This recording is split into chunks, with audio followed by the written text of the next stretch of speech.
हाथ जोड़कर नमन करता हूं और अपनी बात शुरू करता हूं। आमतौर पे क्या होता है कि हमारे सामने एक तस्वीर होती है और लंबे समय से हम कोई चीज को मान रहे होते हैं। अचानक कोई आदमी आता है मेरे जैसा और वो ये कह दे कि जो आपने अब तक माना था और जिस चीज को आप जो मान रहे थे वो असल में वह चीज है ही नहीं, तो आदमी के लिए मतलब समझ में आना बड़ा मुश्किल हो जाता है। इसीलिए मेरे सामने काफी समस्याएं रहती हैं आमतौर पे जब मैं गांव के लोगों से बात करता हूं, क्योंकि उन्होंने लंबे समय से किसी एक खास चीज को मान लिया है कि ये चीज ऐसी ही है, या वो उसको ठीक मान लिया है या गलत मान लिया है, बस वो मान के बैठ गए। जैसे मान लीजिए मैं कहता हूं कि बीमारियां बहुत बढ़ गई, तो गांव का आदमी एक बात कहेगा, जहां भी बैठा होगा, मान लो किसी को हार्ट अटैक आ गया, आप उसके वहां मतलब गोटा मोड़ने गए हैं और वहां चर्चा चल पड़ी कि यार आजकल तो है ना छोटी सी उम्र में हार्ट अटैक होने लग गया। अगर आपने कल की खबर सुनी हो तो गुजरात में एक 10 साल के बच्चे को हार्ट अटैक हुआ। अब अगर आपके सामने अखबारों में हर तीसरे दिन 12 साल का बच्चा, 10 साल का बच्चा और 15 साल का बच्चा हार्ट अटैक से मरने लग जाए, तो गांव का आदमी जब वहां बैठेगा तो उस जगह पे, उस दरे पे बैठ के ये चर्चा करेगा कि आजकल तो कम उम्र में होने लग गए। जैसे शुरू में हार्ट अटैक हुआ तो बुजुर्गों को होना शुरू हुआ था, मतलब 60 प्लस वालों को होना शुरू हुआ, फिर 50 प्लस पे आ गई बातचीत, और फिर जो है वो 40 प्लस पे आ गई। तो आजकल मतलब जवान छोरे जान लाग गए, तो आपा उस बात ने न्यू मान गए कि भाई आजकल तो इतनी उम्र में होने लाग गए, और उसको एक्सेप्ट कर लिया और ऐसा मान लिया कि यो नेचुरल है, यो प्राकृतिक है, इसमें किसी का दोष नहीं। और जब दोष के बारे में चर्चा करने लग गए तो गांव का आदमी क्या कहेगा, बोला आजकल का खाना ऐसा खराब हो गया। लेकिन ये समझ में नहीं आता उसको कि यो खाना खावे क्या है ऐसा। अगर आपने न्यू बेरा है कि या खानते समस्या है, तो फिर खाना आप ठीक क्यों नहीं कर रहे? तो पता चला है कि जो हमारा आदमी है वो ये नहीं समझ पा रहा कि वो खाना कहां से आ रहा है और कौन सा खा रहा है। मैं आपको एक एग्जांपल बताता हूं। किसी के घर में बैठे हुए थे हम, तो चाय पानी ले रहे थे, तो वो एक बुजुर्ग थे। मैं बोला ताऊ यो खेत में जहर गिरना बंद कर दो, नहीं तो इन बच्चों का बड़ा नुकसान होगा। तो न्यू बोला ना डॉक्टर साहब आम नहीं गिरा करते जी खान वाले में जहर, मगर खान वाले में मतलब बोला अपना 5 किले हैं, 1 किला तो डांगरा कर अपना खान का रखा कराम, और उसमें तो गोबर का कुर्डी का खार गिरा है, और जो बाकी के 4 बोले उन 4 में गिरा है जो बाजार की दवाई और केमिकल। तो मैंने कहा फिर वो जो 4 का है उसका नहीं खाते आप? बोला ना उसने तो, मगर वो क्या खातर है? बोला वो बेचन खातर है। वो इतनी बार मैं उसका पोता दरवाजा में एंटर करा, उसने कहा वह ताऊ के नमस्ते कर, वो छोरे ने नमस्ते कर दिए। छोटा आया था 5-6 साल का, तो मैं उसने नहीं बोला ताऊ है, मैं ताऊ वो ब्रेड का पैकेट ले आया था बाहर तक दुकान पर तय। मैं बोला मैं ताऊ ये जो ब्रेड है ये उस 4 किले वाले में तो बन रहा है कि 1 किले वाले में तो बन रहा है? बाकी तो गेहूं तय बना है, तो गेहूं सड़ा के ब्रेड बने है। तो जो तने वो 4 किले वाला बाजार में बेचा, वो 4 किले वाला बाजार में तो फिर जो बनका आया, तो जितना भी वो दुकान पे सामान मिलेगा, चाहे इसमें चिप्स हो, चाहे कुरकुरे हो, चाहे आपका ब्रेड हो, चाहे बिस्किट हो, चाहे और सामान जो आपका बालक खान लग रहा है, वो सारा का सारा जो खाना है वो सारा उस 4 किले वाले में तो आवे है बन के। अगुड़ा वो हमारा खातर 1 किला न्यारा बो रखा कंपनी वाला ने कि वो गांव वाला तो बेचांगे, इसमें जो है ओरिजिनल बना है। और बोला भैया तो बात ठीक कही छोरे, पर क्या करा? मखा क्या करा कि इस पर तो बैठ के चर्चा करनी पड़ेगी। बिना केमिकल के भी संभव है, हमने जो जनता सरकार मोर्चा के साथी हैं उन्होंने एक अभियान चलाया हुआ है कि पहली बार पूरी पैदावार बिना केमिकल बिना बाजार, मतलब आपको बाजार में से कुछ भी नहीं लेकर आना। अगर आपने अपने खेत में बिना केमिकल का सामान अगर उगाना है और पूरी पैदावार आओगी, इसकी गारंटी हम दे। वहां जब पड़ोसी के 40 मन की मतलब 40 मन लिकड़ेगी और उसकी जो मतलब 40 मन जो है वो मान लिया हमने, मान लिया कि वह 60,000 की हुई, एक एग्जाम्पल ले लिया, तो आपने 60,000 मिल जाओगे, बात खत्म भाई। फिर तो कोई टोटा नहीं, क्यों जी भाई? जितना पड़ोसी की एवरेज है उस एवरेज के हिसाब से तना उसकी आमदन मिल जाओगी। तो दूसरा जो तना डीएपी नहीं लाना पड़ा, यूरिया नहीं लाना पड़ा, पानी भी कम खपत होगी, दवाई नहीं गिरनी पड़ी, दवाई गिरने की जो छिड़कन की जो स्प्रे का जो खर्चा था वो भी बच गया, वो बचत भी अपना दो राख, वह भी तेरी, तो बचत भी तेरी, आमदनी पूरी। फिर तो कोई टोटा नहीं जी गांव राम ने, फिर तो सारा गांव अपना इस लेवल पे तैयार हो सके है। जब सबके खेत में बिना केमिकल का अनाज हो सके है तो फिर आप चालू क्यों नहीं करा? फिर बोला भाई फिर छोड़ रही हो क्यों कर करना, हमने बता इब के करनी है, इब के कौन कर सकता था? असल में केरोला है कि जो जमीन ने पोषण चाहिए, अपना जो देहात का मानस है उसके दिमाग में एक बात आ गई बाय चांस, उन्हें न्यू सोचा जो आपा यो डीएपी यूरिया गेरा है यू ना गेर के और कुलडी के खाद गेरन ने ऑर्गेनिक खेती को हुए हैं, वो ऐसा मानना है। तो मैंने बोले अब बता ऐसे नहीं, जमीन को टोटल 18 पोषक तत्व चाहिए और आपा गेरा सिर्फ एनपीके, नाइट्रोजन, फास्फोरस और पोटास, आपा तो यही गेरा ना, डीएपी यूरिया में यही चीजों हैं और कुछ होता नहीं। तो चाहिए तो 18 पोषक तत्व और देवा आपा सिर्फ 3, वह बाकी के 15 अगर उस जमीन को नहीं मिलेंगे तो वह जमीन कदे भी पूरी पैदावार नहीं देवे। और जब मैं पूरे 15 पूरे 18 के 18 हो गए तो उसमें से कम में बोलियो, ये उड़ाइयो, इस पर मारियो खींच के डंडी सी, कबूतर है थोड़ा ऊपर से मार दो उड़ जाओगे, रोड़ा तार रहे थे। तो पूरे अगर 18 पोषक तत्व हो गए तो आपका यह समझो कि पैदावार कति कम हो ही नहीं सकती, ना बीमारियां होगी। इब की बार अगर आपने वह वीडियो देखी हो तो हमने वो आप द्वारा भेज देंगे, हमारे साथी हैं उन्हें बताया। इब की बार पहले हम बताया कौन करे थे, करया करते खाली लोग जो जागृत हो जाया करते उन्हें समझाया करते, तो इब का हमने प्रैक्टिकल करके दिखाया। भाई पड़ोसी के लगभग 40 मन का जो कर खड़ीन तोल दिया अगर माने सापने ना, तो अगर पड़ोसी के किला 40 मन का होया है जीरी का 11-21 का, तो उसके लगभग 60 से 65 मन का किला है, मतलब फालतू हुई डेढ़ा।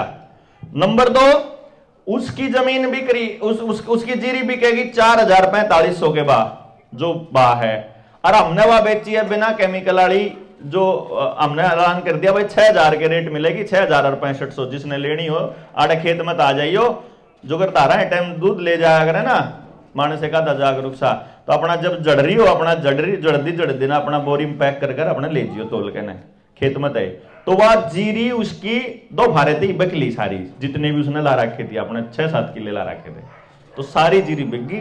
अब अपना गाहक आओगे अपना ले जाओगे, अब अपने करते रहो, मतलब किसान का जो खर्चा है वो कट गया।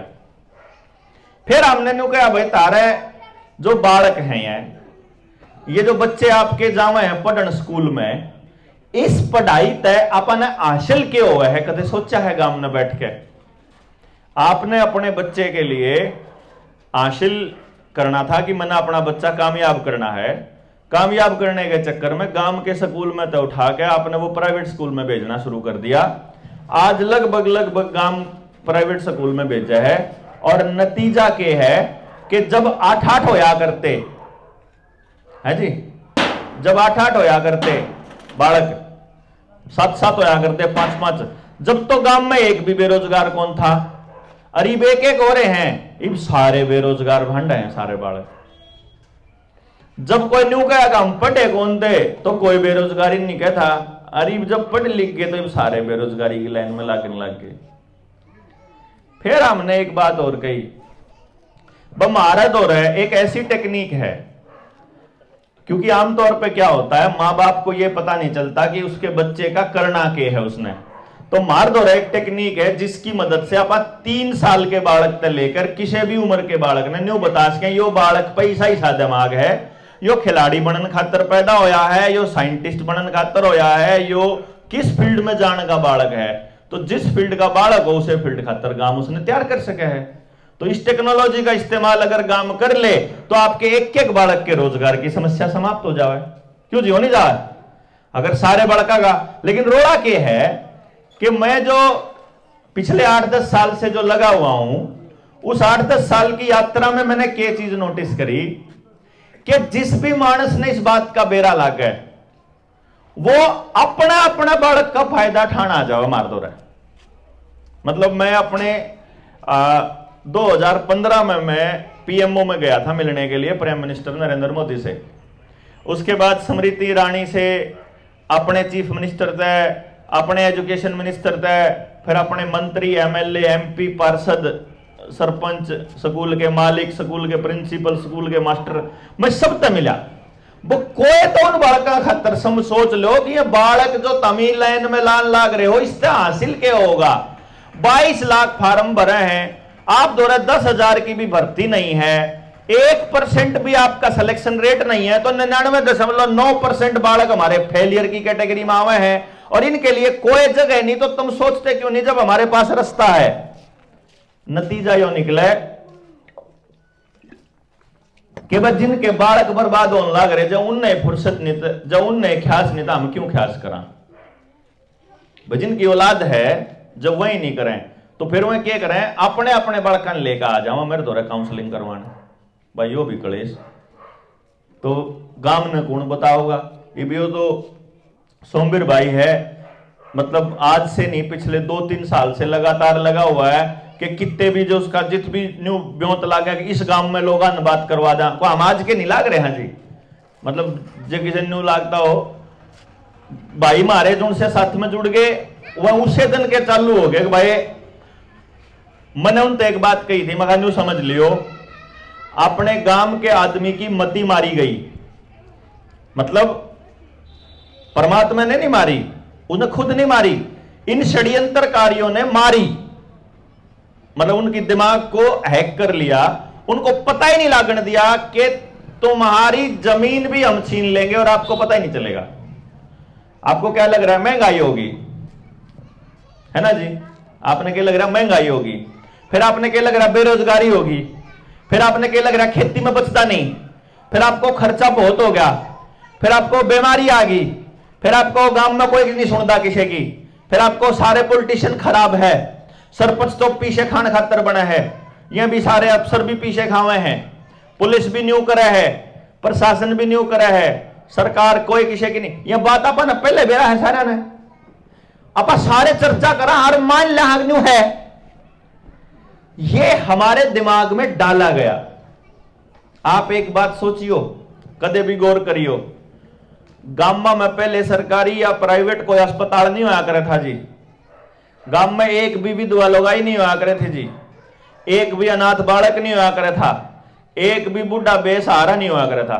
क्यों जी, ये चीज कद आई हमारे दिमाग में जिस दिन बुढ़ा ने पेंशन मिलनी शुरू हुई और उसके बाद टेलीविजन आ गया। तो टेलीविजन ने बुढ़ा तय न्यू बताया जुड़ से ये जवान बालक थारे सेवा करें ना या पेंशन के चक्कर में करें, टेलीविजन ने बताया। यो असलियत में कौन है इसी बात, असलियत में तो पेंशनकार सेवा का कोई लेना देना है ही नहीं। क्यों जी, जो सेवा करा है उनने तो पेंशन याद नहीं रहती, उनका क्या कहते उन बड़का कह दो, अर्जुन से सेवा नहीं करते उनने क्या पेंशन याद रहे। तो सेवागार पेंशन का कोई लेना देना नहीं। लेकिन हमारे को टेलीविजन ने बताया कि वृद्धाश्रम या चीज होया करे, अनाथ आश्रम यो होया करे। अब गांव का आदमी ने सोचा जब टेलीविजन में आ रहा है तो हो ही रहा होगा कितने न किते, जो गरीब कोरोना वाले टाइम में अपने गांव में सारा कुछ ठीक है, बोला ना कितने और हो रहा होगा, वो जी तो और हो रहा है, वो भी नहीं सोच रहे हमारा गांव में तो ठीक है, कितने और हो रहा होगा। यो यार दंगा का होया करे कि कितने दंगे हो रहे हुए हैं दिल्ली में। जब मैंने इसमें मंगोलपुरी में दंगे हुए, जिस दिल्ली के इलेक्शन था, पहले की बात बताऊं मैं आपने, जिस गली में दंगे होने लग रहे, मैं उससे दूसरी गाड़ में था, मतलब उड़े दंगे हो रहे, टेलीविजन पे देश जलन लग रहा है, और उड़े असलियत में वो दूसरी गाड़ में कम में भी नहीं बेरा किसी ने। जो गरीब आड़े तो यार चलो रही है ना, आड़े तो आप लोग इस बात ने सुनने लग रहे हो, और दूसरी गाड़ में जितनी आवाज नहीं जा रही उन्हें बेरा ही नहीं गाड़ा, जो सब अभी होने लग रही है, आड़े लोग भी बैठे हैं बातचीत करने लग रहे हैं। क्यों जी? यह बात आपने बेरा ना, आज तक 50 साल बाद जब अखबार में आपके पोता पोती जब पढ़ेंगे ना, और हमारे पर न्यू कहेंगे अग भैया तो सारा का सारा फ्रॉड था, तो न्यू कहेंगे अग बूढ़ा सठिया रहा है, ये समझ में नहीं आती। ये देखिए अखबार उस टाइम के 2020 के अखबार तो कहने लाग रहे कितनी खतरनाक बीमारी है, एक मानस ने इंजेक्शन लाके बचाई दुनिया। क्यों जी? अखबार में तो यही आई पाओगी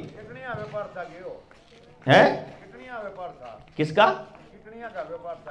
चिटनिया का किडनी काटने का ना था यो, इसका असली खेल तो आपने बेरा भी ना है। किडनी तो दिखा है, किडनी बिकने वाला खेल तो आपने दिखा है, दवाई कंपनियों को प्रॉफिट होया यो तो दिखा है। असली खेल तो यो है कि आपके घर के हर आदमी को इन लोगों ने जिंदगी भर के लिए बीमार करने का प्रोजेक्ट चालू किया था।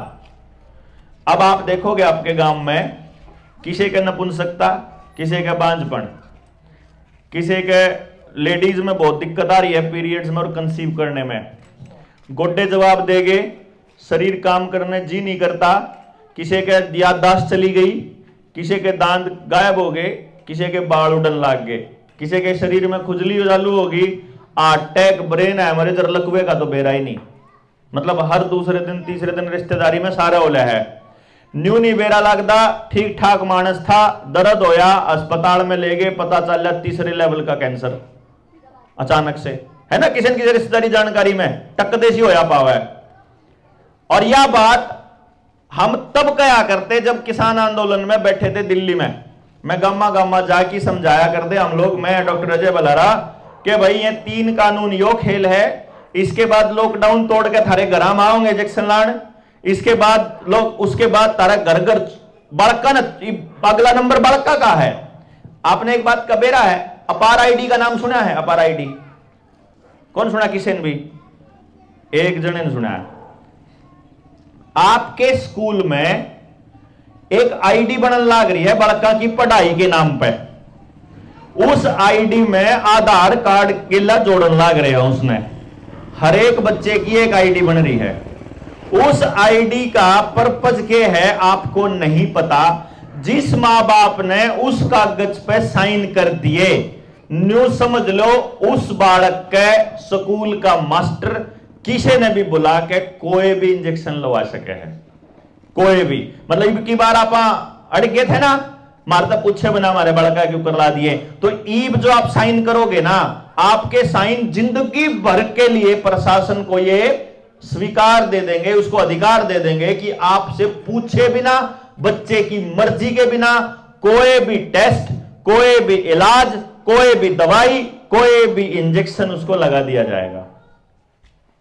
अब आपने ठीक लगता हो तो आप जानो जी, और जब गलत लगता हो तो विरोध करना पड़ेगा, क्योंकि असली खेल यो है कि पैदा होने से लेकर के और मरने तक आपको दवाइयों के ऊपर निर्भर रखना है कि जब आपको ना मिले आप वैसे ही तड़पो जैसे कोई नशेड़ी तड़पता है कि बिना लाग गया तो बात बनती को नहीं। हर चौथे महीने, हर छठे महीने, हर तीसरे महीने मन लुआनी पड़ा अगली डोज। यो काम करना है सबकी गेल। इसमें कुछ लोग मारे वर्गे इब्ती कति प्योर बच रहे हैं तो मारा नंबर सब आखिर में आ जाओगा।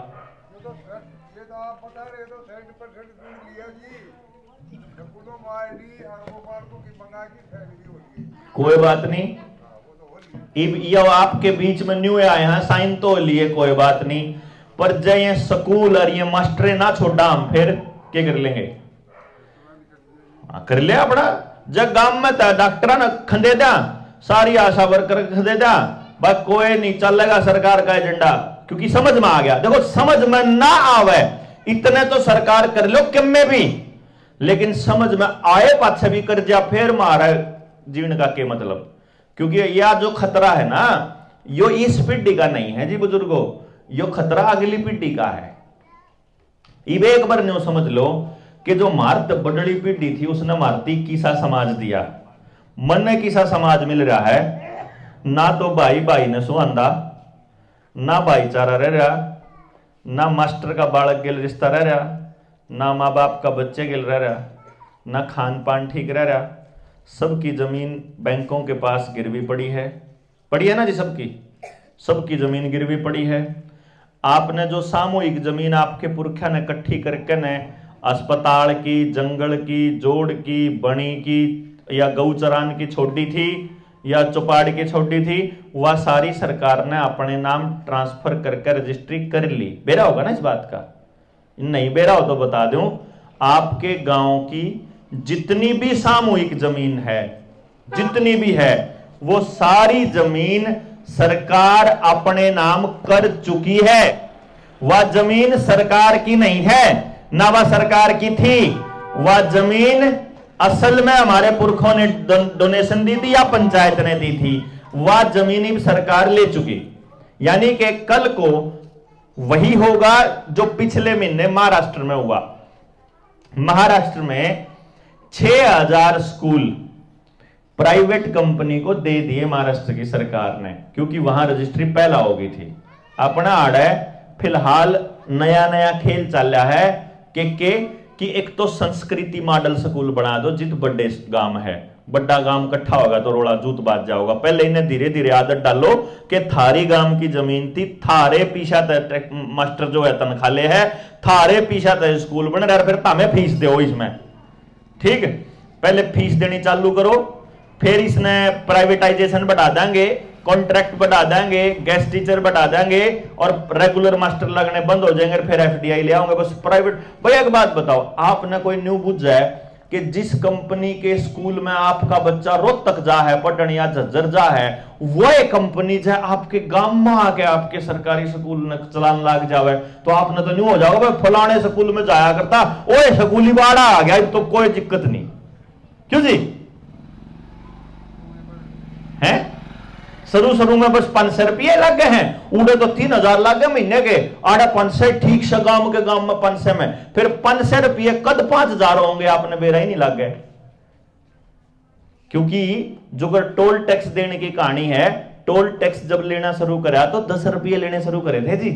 आपका अगर ध्यान हो ना, जित भी टोल चालू करा 10 रुपये, 10 रुपये हम के फर्क पड़ा है, कोई और जाने वो टोल आड़े गिट्टी तैयार लिया, आड़ न्यून मुंह करो तो टोल, न्यून मुंह करो तो टोल, कितने नहीं छोड़ रहे पैंडा। आपके फास्टैग लाग रहे हैं गाड़ियां पे, ऐसे ही फास्टैग आपके डांगरा के भी ला दिए इन्होंने, डांगरा के कान्ना पे ला दिखे ना। और जोड़ की सफाई का ठेका इजराइल की कंपनी को देने की प्लानिंग चल रही है। सरपंचों से जो ये पावर ली गई है ना, इसके पीछे का खेल लोगों का कौन समझ मारा? यो समझाते 4 साल हो गया हमने कि इजराइल आन लाग रहा है, इजराइल की कंपनी आओगी इंडो इजराइल प्रोजेक्ट के तहत। वह क्या करेगी? एक बार और कर दे।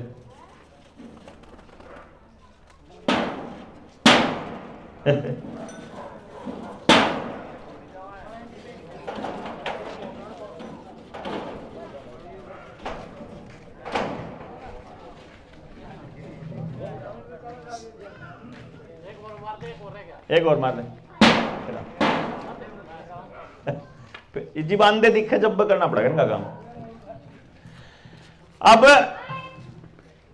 इंडो इजराइल प्रोजेक्ट के बारे में हम काफी अरसे से बता रहे हैं लोगों को कि जो सब्जियों को जीन्स मॉडिफाई करने का जो इन्होंने निकाली थी साइंस, जो वेजिटेबल वाले जो डिपार्टमेंट है उसके अंदर या HAU के अंदर, वो इजराइल की कंपनी टेक्निक दे रही है और वो इजरायली आपके जीन्स को मॉडिफाई कर रहे हैं। सारे बीज भी जितने हैं, खेत का भी, डांगरा का भी और मानस का भी, तीनों बीज खराब करने लग रहे हैं। उस बीज में वो क्या करते हैं, जैसे टमाटर है, ये लाल टमाटर जो गोल गोल बढ़िया सुंदर वाला होता है ना, मीठा होता है, इसमें मछली का जीन होता है, तो ये नहीं मालूम लोगों को।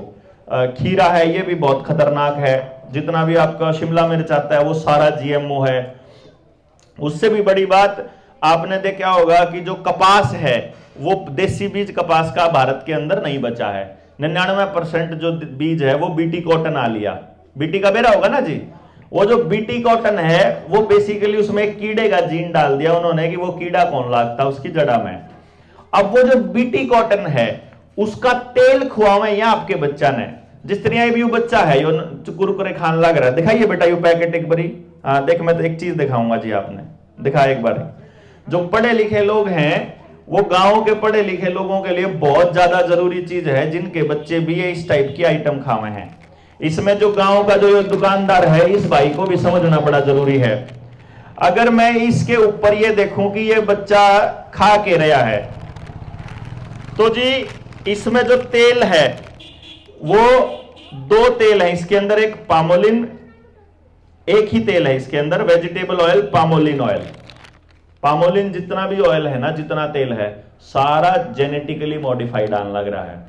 या फिर दूसरा तेल इसमें मिलेगा जो बाकी और सामान है, जितनी नमकीन घर में खावा आपा, उसमें है कॉटन सीड ऑयल, वो है बीटी कॉटन वाला बिनोले का तेल। वो जो तेल है वो जेनेटिकली मॉडिफाइड है, जीएमओ। अब जीएमओ के बारे में ब्राजील की रिपोर्ट है, एक ब्राजील सरकार की रिपोर्ट है 2020 की, जिसमें वो ये कहते हैं कि जो भी आदमी या जो भी जानवर जेनेटिकली मॉडिफाइड तेल या सामान खाएगा वो या उसकी अगली संतान नपुंसक या बांझ पैदा होगी। मतलब आपका जो बीज है वो खतरे में है बेसिकली। अब इन्होंने इस पूरे के पूरे षड्यंत्र को किस तरह से लपेटा, इसको समझिएगा। आपकी जमीनों को ये लोग ऑलरेडी अपना काबू कर चुके हैं। उस जमीन के ऊपर बीज आप कौन सा बोना चाहते हो अब आपके हाथ की बात नहीं है, आपको बाजार से ही लाना पड़ता है, बाजार से लेना पड़ता होगा जी, ठीक। उसके बाद जो हाइब्रिड बीज है उसको उगाने के लिए आपको ज्यादा पानी चाहिए। उस पानी के लिए आपको इन्होंने शुरू में तो क्या किया, जब इन्होंने वो बीज प्रचलित करने थे और आपके घरों से वो असली बीज निकालने थे, उस टाइम पर आपको सब्सिडी देकर आपके ट्यूबवेल लगवाए और आपको बिजली के मीटर दिए। शुरू में कोई बिल नहीं आया करे था, बिजली आया करती, फ्री चलाया करते, कितनी चलाओ कोई दिक्कत को नहीं थी। अब वो जो डीएपी और यूरिया और बीज जो शुरू में सब्सिडी पे मिले और फ्री मिले, वो डीएपी और यूरिया आज के टाइम पे आपको लाइन में लग के भी नहीं मिलते, ब्लैक में मिले हैं। क्यों जी? जो बिजली के कनेक्शन शुरू में सब्सिडी में और फ्री में दिए, वह बिजली के कनेक्शन आज लाइन में लग के भी कौन मिलते, कोटा मिला है कि इतने मिलेंगे कनेक्शन ट्यूबवेल के।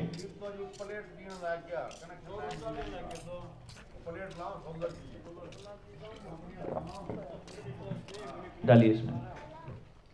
अभी आपको प्रमोट कर रहे हैं वो सोलर के लिए, ठीक है, और सोलर पे भी देवे हैं सब्सिडी। ध्यान दीजिएगा, वो इसलिए चलता है क्योंकि बिजली की कंपनी भी अडानी की है और सोलर एनर्जी पे जो काम करती है कंपनियां वो भी अडानी की ही हैं। मतलब आपको ये लगता है कि सरकार आपको सब्सिडी देके बड़ी सुविधा दे रही है, असल में वो उसके अंदर एक चिप भी लाग रही है जिसकी मदद से वो यह भी चेक कर सका है कि आपने कितनी बिजली पैदा करी, वो बिजली आपने अपने घर के लिए कितनी इस्तेमाल करी और पड़ोसी को दे के कितनी करी। और वो तो आपको सुविधा भी दे रही है कि बड़ी सी प्लेट ला लो, अपनी तो अपनी चलाओ, पड़ोसी ने बेच भी सको हो, सरकार पे भी बेच सको हो, उसका कनेक्शन आप देखना। वो बेसिकली कंट्रोल वहीं रखना चाहते हैं। आने वाले टाइम में जो बात मैं आपको बताने जा रहा था वो ये थी कि आज के टाइम पे गांव के पास अगर मैं ये कहूं कि कितने परिवारों के पास अपना बीज है खेत का, तो पता चलेगा गांव में कोई 1-2 परिवार तो होगा, नहीं तो एक भी नहीं पावे। ठीक है जी, बीज अपना कोनी, खाद अपनी कोनी, दवाई अपनी कोनी, पानी भी अपना नहीं है अपने पास। पानी भी समर्सिबल से आएगा। समर्सिबल केवल तब चलेगा जब बिजली आएगी।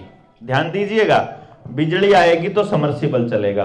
गांव में पीने के लिए पानी आपके पास कुएं का पानी है नहीं है, तालाब का पानी डांगरों के लिए है नहीं है, केवल समर्सिबल वाला पानी, टूटी वाला पानी आता है। और टूटी वाला पानी तभी आएगा जब बिजली होगी, ये ध्यान रखिएगा। और दूसरी बात, जैसे आपके घरों के मीटर इन लोगों ने बाहर लगा के इलेक्ट्रॉनिक लगाने की कोशिश कुछ जगह चल रही है, कुछ जगह लगा दिए, ज्यादातर जगह ये लगा चुके। इलेक्ट्रॉनिक मीटर का अगर कनेक्शन काटना है तो इनको आपके गांव में आने की जरूरत नहीं है, वहीं से कट जाएगा कनेक्शन, उधर से ही, बिजली विभाग से ही। पता होगा जी बात भी। और आधार कार्ड के साथ जोड़ रखा है। अब आप एक बात सोचो, जब किसी आदमी को गुलाम बनाना है, जैसे मदारी बंदर को जब नचाना सिखाता है, शुरू में जब उसको ट्रेनिंग देता है, तो ट्रेनिंग देने से पहले, ट्रेनिंग शुरू करने से पहले 3-4 दिन उसको भूखा रखा जाता है बंदर को, ताकि बंदर जब कोई भी काम करे उसको एक टुकड़ा पकड़ा दो, जब उसकी बात माने तो उसको एक टुकड़ा पकड़ा दो। आपने देखा होगा मदारी जब बंदर का तमाशा दिखाता है तो डंडी उरेन मार दे तो बंदर आगे उड़े बैठ जाए, डंडी परेन मार दे तो बंदर जाकर परेन बैठ जाए। वो सारी ट्रेनिंग उसकी दे ही हुई होती है कि मैं जब न्यू करूं, जब और अपन ऐसा लागा जनो तो कैन का सुनन लाग रहा है जनो, तो उसकी बात अपन नहीं लागे। असलियत में वो बेचारे ना अपनी रोटी का देखना है कि आज भी दिन में भूखा रख रखा हूं, रोटी जब मिलेगी जब तमाशा ठीक दिखाऊंगा। समझो जी बात। अभी इन लोगों ने 2 साल पहले आप लोगों के सामने एक कंडीशन रखी कि रोटी जब मिलेगी जब आप सर्टिफिकेट दिखाओगे कि आपने दोनों इंजेक्शन लगा रखे हैं। क्यों जी? जितनी भी चीज इन्होंने कंडीशन लगाई थी ना आपके ऊपर, वो सारी कंडीशन रोटी की कंडीशन थी। अगर ध्यान दियो तो आपको कोटे से राशन नहीं मिलेगा, पिलसण नहीं मिलेगी, हाजिरी नहीं ला सकता, नौकरी पे नहीं जा सकता, तनख्वाह नहीं मिलेगी, आप दुकान नहीं खोल सकते, मंडी में नहीं जा सकते, बाजार में से सामान नहीं ला सकते, आपको सचिवालय में कोई काम है वो नहीं कर सकते। यही था जी। क्यों जी? बस में नहीं चढ़ने देवांगे, रेल में नहीं चढ़ने देवांगे, ये कंडीशन सरकार ने रखी और सारे गांव ने अपना शरीर सौंप दिया। न्यू बनी होगी जी, ठीक है। अब आप एक बात सोचो, इन्होंने देखा कि यह लोग इब्बी के सौदा है इंदौर जो बच रहा है, इमरजेंसी आवा तो ये के कर रहे हैं, उस टाइम पे ये किस तरीके से चल रहे हैं, कौन कौन इनका बोलनिया मानस है। अगली में उन्हें टिकट दे दो। किसान आंदोलन में खड़े हुए, लॉकडाउन का विरोध करा, तीनों कानून वापस ले आए और जो लड़ने वाले लोग थे उनसे टिकट दे दी, या तो टिकट दे दी या चुनाव लड़वा दिया। होगी जी ताकत आती उनकी। क्यों जी? इब लड़ने वाले लोग आओगे, मारे वर्गा मानस आओगा, फिर आपने ठान की कोशिश करेगा, फिर आपके बीच में थे 4 मानस इनके कह देंगे देख लियो ये इलेक्शन लड़ेगा, देख लियो ये सारा का सारा चुनाव के टाइम पर ये जाता आया है। क्यों जी? संभावना है ना। अब बात को समझिए इससे आगे की। आपके पास जो आधार कार्ड है, उस आधार कार्ड को आपके पूरे परिवार की आईडी के साथ जोड़ दिया गया है। उसको ही आपके बिजली का बिल, पानी का बिल, गैस का कनेक्शन, जमीन के कागज, खेत के कागज, आपकी प्रॉपर्टी की आईडी, आपका ड्राइविंग लाइसेंस, आपकी वोटर आईडी, आपके जितने और कागज हैं, उन सभी कागजों के साथ आपका आधार कार्ड जोड़ दिया जी, है कि नहीं? यानी अगली बार जब उनका तीसरी डोज लुआनी हो, जो से रह रहे हैं, जो से हम कौन लुआन दे, या चौथी लुआनी हो, या 5वीं लुआनी हो, या 8वीं लुआनी हो, तो उन्हें सिर्फ एक काम करना, आपका आधार कार्ड बंद कर दो, आपके सारी सेवाएं बंद, आपका बैंक अकाउंट बंद, पैसे नहीं कटवा सकते, आपका मोबाइल अकाउंट बंद, मोबाइल नहीं चलेगा, आपका बिजली कटेगी, बिजली नहीं आओगी, आपका पानी नहीं आओगा, आपका रोटी नहीं खाने का जुगाड़ नहीं, आपका राशन नहीं मिलेगा कोटे तक, क्योंकि आधार कौन चल रहा तेरा।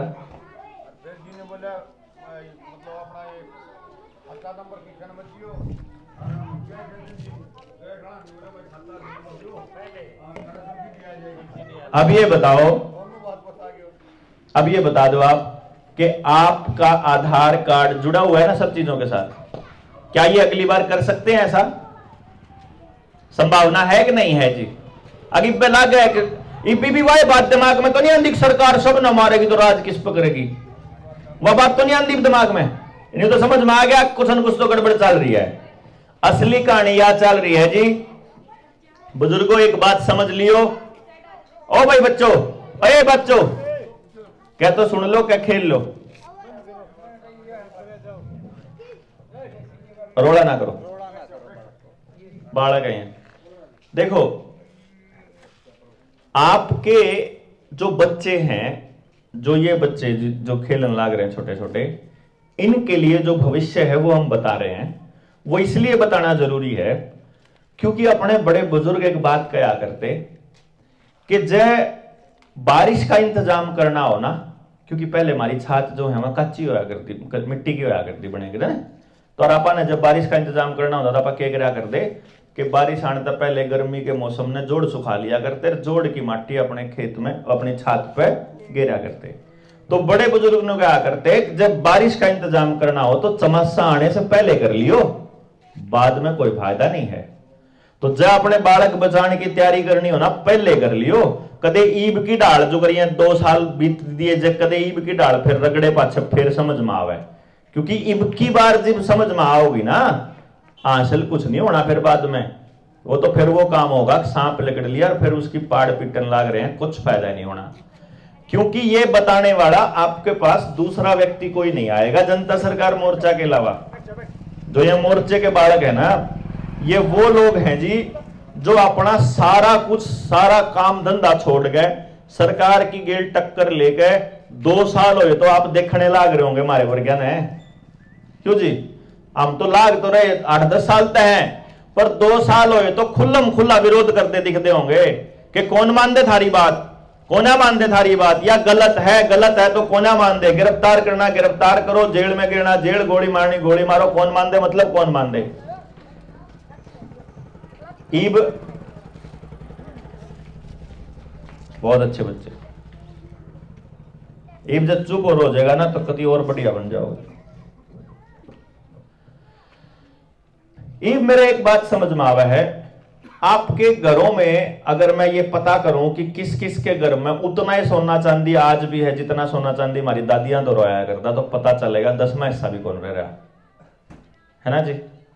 कईया का तो कतिया खाली हो लिया।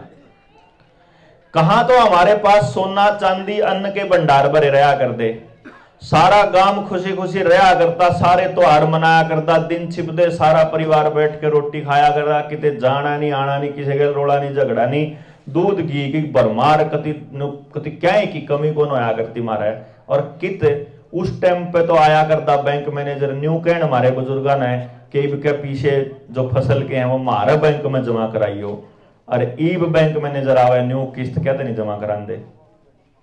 क्यों जी? 3 तरह के लोग हैं जिनके पास बैंकों के फोन आते हैं।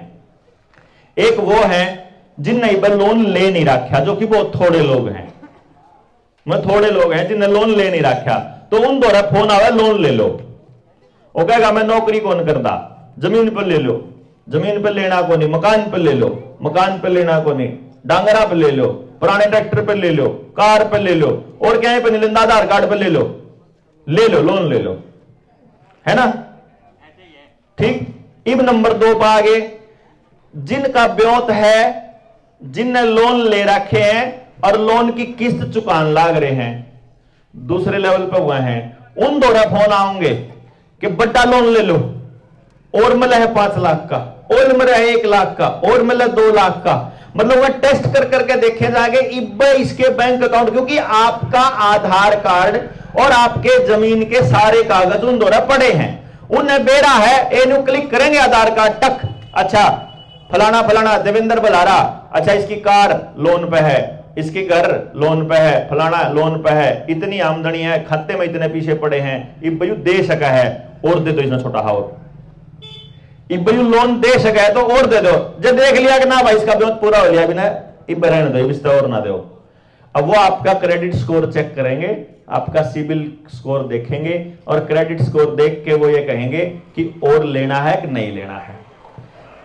तीसरी कैटेगरी के लोग वो हैं, और वो तब तक आपका लोन अपडेट करते रहेंगे, टॉप अप करते रहेंगे जब तक आपकी औकात लोन चुकाने की ना रहेगी।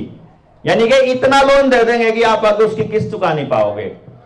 तीसरे टाइप के लोग वो हैं जिन्होंने लोन ले रखा है लेकिन उनकी लोन चुकाने की गुंजाइश नहीं रह रही है। एक मिनट लो है भाई।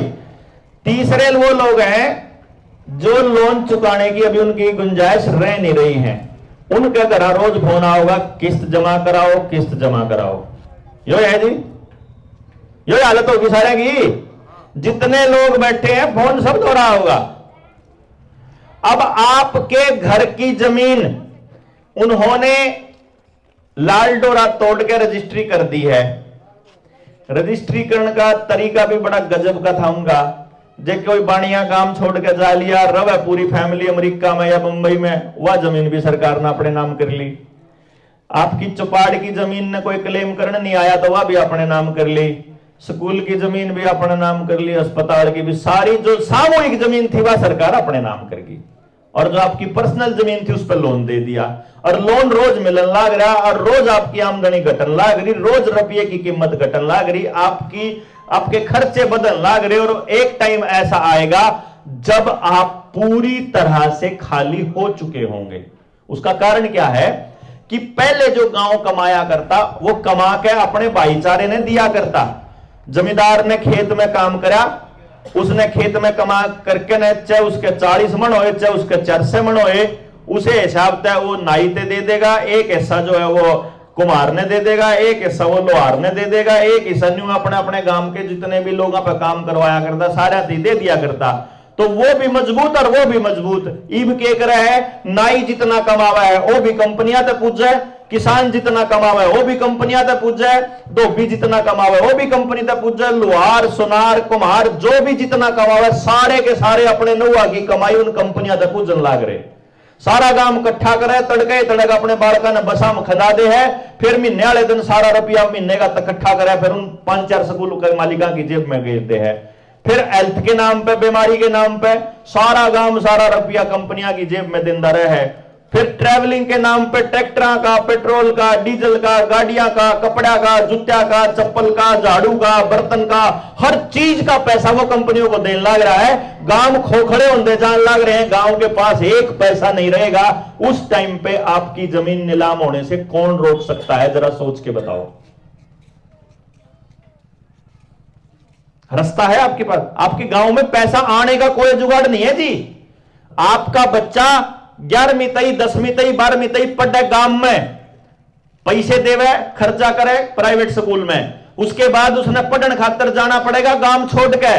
जड़ा वो नौकरी करेगा, उड़े रहेगा कमरा लेके, जितनी कमाओगा सारा का सारा उड़े पूज का होगा, कंपनी को पूज का होगा, चाहे शहर में पूज का होगा। गांव में कौन लावे वो रुपया? ना वो गांव में लावे, ना वो अपने गांव के किसी भाईचारे ने देवे। तो गांव धीरे धीरे खोखले होने तय है। उसके बाद आपके इलाके की तो मैं कहानी क्या कहूं। एक तरफ आपके यहां न्यूक्लियर पावर प्लांट है, एक तरफ आपके यहां सोलर यो थर्मल पावर प्लांट है। आप तो मौत के मुंह में बैठे हो यहां, ठीक है। आड़े इन प्लांटा की राखी भी आंधी होगी, आड़े राख भी आओगी, बदबू भी आओगी, माहौल भी खराब होगा, धंधे भी खराब होंगे, जमीन भी खराब होगी, पानी भी खराब होगा, सब कुछ बर्बाद होगा।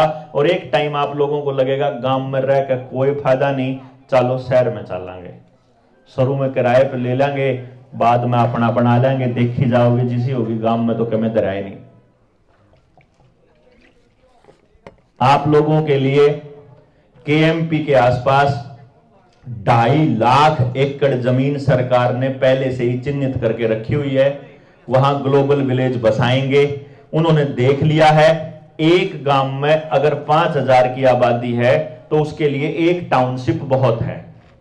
एक टाउनशिप में 5000 मानस रखे जा सके हैं, यानी जितनी जगह अड़े 1000 किला में मान लो अपना गांव बस रहा हो तो वह मानस उड़े 1000 गज में भी बनाए जा सके, उनकी भी बिल्डिंग 50 मंजिला बना दो, इनका के जा रहा है क्यों जी? हैं? रोटी घर आ जाओगी, घर ते लगना नहीं, लॉकडाउन लग रहा है, रोटी घर आ जाएगी आपके पास, भोजन आपके घर आ गया, पानी आपका कनेक्शन आ गया, गैस का कनेक्शन आ गया, आपने क्या है कि टेंशन नहीं, बस बोलना नहीं है, बोल गए तो रगड़ दिए जाओगे। क्यों जी? सिर्फ चुप रहना है, कंडीशन एक ही है, आपने जो खाना जो पीना, जुगर रहना, न्यू रहो, बस बोलना नहीं है। ठीक है जी?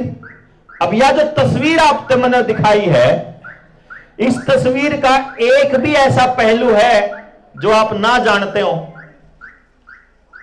जानो हो, सारी आपकी गेल बनन लाग रही है और सारी आपने अगत दिख दियो।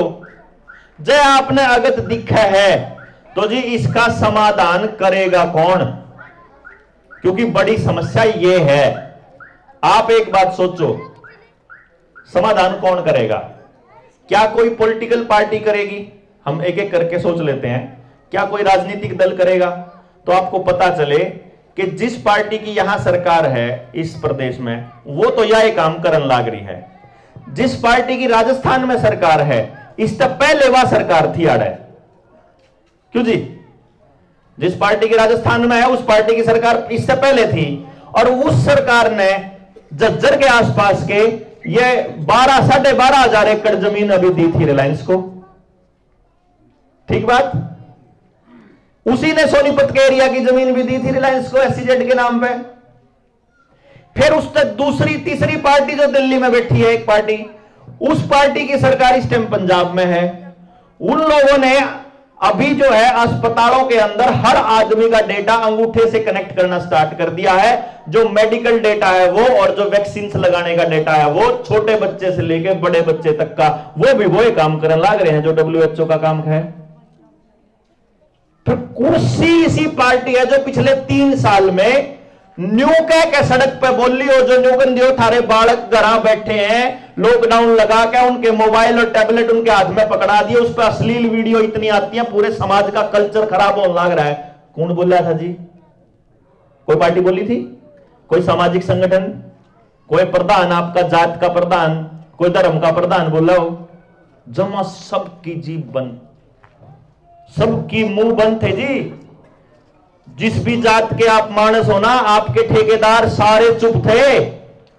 ईब इलेक्शन का टाइम आओगा, ईब खंबे आगे ऊपर आपको दिवाली की शुभकामनाओं वाले बोर्ड पाओगे, उस टाइम पर सारे बोर्ड गायब थे। किसी ने कौन बताया? उस नेताजी ने कि थारी गेल के ठगी होने लग रही भाई। क्यों जी? हैं? अरे वह फेर आऊंगे और आप फिर उनका पाछा पाछा लगेंगे। क्यों? क्योंकि हमको अपना व्यक्तिगत स्वार्थ दिखाई देता है, क्योंकि हमको ऐसा लगता है कि मैं अपने बालक ने नौकरी लवा लूं। इब जिनने किले बेच कर अपने बालक अमेरिका भेजे थे ना, और शरीरों में वो केमिकल डलवाया था, इब सफेद चादर में लपेट लपेट आन लग रही लाश, गणाई की तो आ भी नहीं रही। चलते चलते अटैक हो जाए, बेरा ही कौन चलता, बालक कद मर गया, कड़े मर गया, बेरा भी नहीं कौन था यू। हाँ, वह भी गनीमत है कहा जाता। जिनसे नौकरी लाग रहे थे, नौकरी पे ड्राइवर है वह गाड़ी चलाते हुए लाग रहे मरण, पायलट है वह जहाज उड़ाते हुए लाग रहे मरण, और बाकी के शरीर खराब होने लाग रहे हैं धीरे धीरे। बाकी बचलिए जिनसे, उनके बारे में सरकार ने आपको बताई दिया है कि एक नई बीमारी आवेगी, उसमें 6-7 गुना मौत होंगी। देखो कमाल की बात, सरकार ने सारा बेरा, सरकार ने बेरा है कौन से केमिकल का, कौन से बैच नंबर का असर कितने दिन में होना है, उन्हें सारा बेरा। ठीक जी? तो अब कहानी यह है कि आपके पास अगर आपका अपना अनाज ना हो और आपके पास अपना पानी ना हो तो आपको काबू करना कितना मुश्किल है, सिर्फ इतना बता दो। मुश्किल है क्या?